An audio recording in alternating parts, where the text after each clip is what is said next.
question. I recognize the member for Etobicoke Lakeshore. Thank you, Madam Speaker. My question is for the Minister of Labour.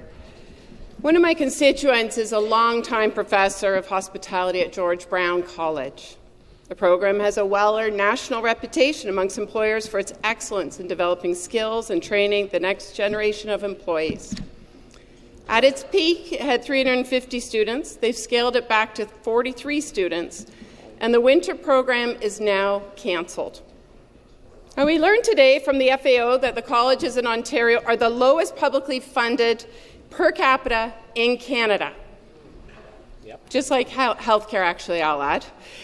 Employers tell me they need these skilled workers, but colleges are starved while millions of dollars of skills development fund have been shoveled out the door to those connected to Corey and other lobbyist friends. My question to the minister is, what is your message to employers that need these college grads?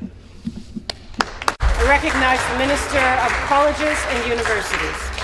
My message to employers is speak to the federal government. Your member right beside you was completely wrong when he stated that it was all domestic students taking the culinary course. The majority of students taking the culinary course in Ontario were international students.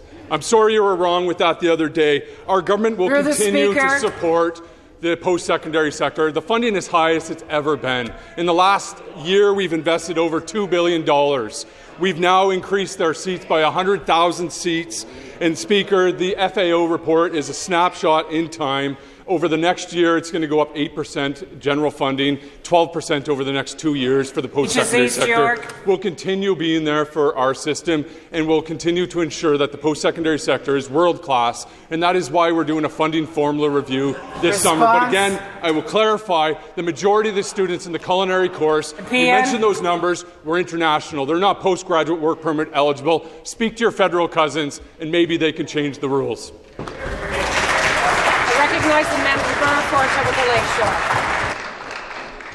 Lakeshore. Through the Speaker, my question is to the Minister of Labour. Order. Lower-ranked proposals received over half the funding, leaving higher-ranked proposals in the Skill Development Fund high and dry. You ignored the advice of officials through a fair process, and instead hand-picked recipients Ministry of Natural Resources connected to your friends. This is your responsibility to manage. To manage taxpayer dollars fairly. To the Minister, what is your message to employers and laid-off workers looking for college programs? Is it, as they once said in Paris, let them eat cake?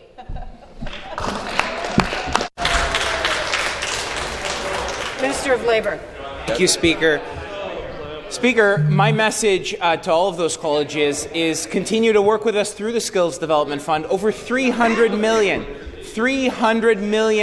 Speaker, has gone to college-led partnerships through the Skills Development Fund. $300 million, Speaker. We've seen some incredible partnerships with Mohawk College, partnerships with Loyalist College, partnerships with colleges all over Ontario, Speaker. Let me look again. NOAA. I've often spoken about NOAA through Support Ontario Youth, shipbuilding strategy, Speaker. In Ontario, we're supporting our defence sector, Speaker, or Jennifer at the mine up in the north, Speaker. Niagara College, Speaker, an important partner in the Niagara region with a number of our Skills Development Fund programs, Speaker. We're going to continue making those investments, and I'm very grateful for the college partnerships who've supported us to the tune of over $300 million in training for remarkable people all over Ontario who are getting training to that rapid training to enter a career with a better job and a bigger paycheck. Good job.